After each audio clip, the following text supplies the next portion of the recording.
राहुल सांकृत्यायन जी की पुस्तक वोल्गा से गंगा तक के पिछले एपिसोड में इसकी 12वीं कहानी सुपर्ण योद्धे में अब तक पढ़ चुके हैं कि चर्मनवती नदी का नाम चर्मनवती किस तरह पड़ा। ये एक्सप्लेन करते हुए सुपर्ण अपने दादाजी को बताता है कि महाभारत में इस तरह लिखा हुआ है कि राजा रंती देव के भोजनालय में प्रतिदिन 2000 गायों को काटा जाता था ब्राह्मणों को भोज कराने के लिए, और इन गायों को काटने के बाद उनका चमड़ा जब अलग करके धोकर सूखने के लिए डाला जाता था तो उसमें से इतना पानी रिसता था जिसने एक नदी का रूप धारण कर लिया।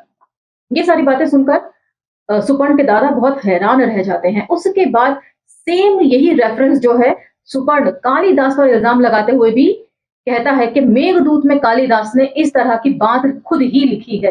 तो यहाँ पर राहुल सांकृत्यायन अपनी ही पुस्तक में दो अलग अलग तरह के रेफरेंस दे रहे हैं एक ही चीज के लिए और अपनी ही बात में विरोधाभास पैदा कर रहे हैं। उसके बाद हमने जाना कि सुपर्ण कालिदास के ऊपर इल्जाम लगाता है कि आप राजा के चाटुकर हैं और उनको खुश करने के लिए सारा लिटरेचर या कविताएं लिखते हैं, जिसे कालिदास मान लेता है और कहता है यदि वे ऐसा नहीं करते तो ये ठाट बाट सुरा और सुंदरी से वे वंचित रह जाते। इस पर सुपर्ण कहता है कि यदि कभी अश्वघोष की तरह आपने स्वतंत्र रूप से काव्य रचना की होती तो भी आप इतने ही मशहूर होते, जिसे कालिदास डिनाई करते हैं और कहते हैं कि नहीं, ऐसी बात नहीं है।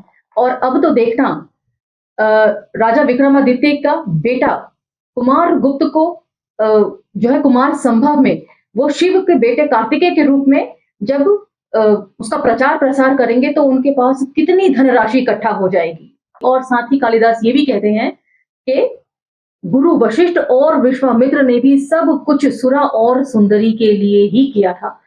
यहाँ तक के वे सुपर्ण को ऑफर देते हैं कि यदि तुम चाहो तो रिकमेंडेशन पर मैं तुम्हें कोई ऊंची पोस्ट दिलवा सकता हूं राजा से कहकर। उस पर सुपर्ण कहता है कि नहीं, वह अभी और पढ़ना चाहता है। एपिसोड हमने यही खत्म किया था, उसे वहीं से पिक करेंगे। तो चलिए मेरे साथ।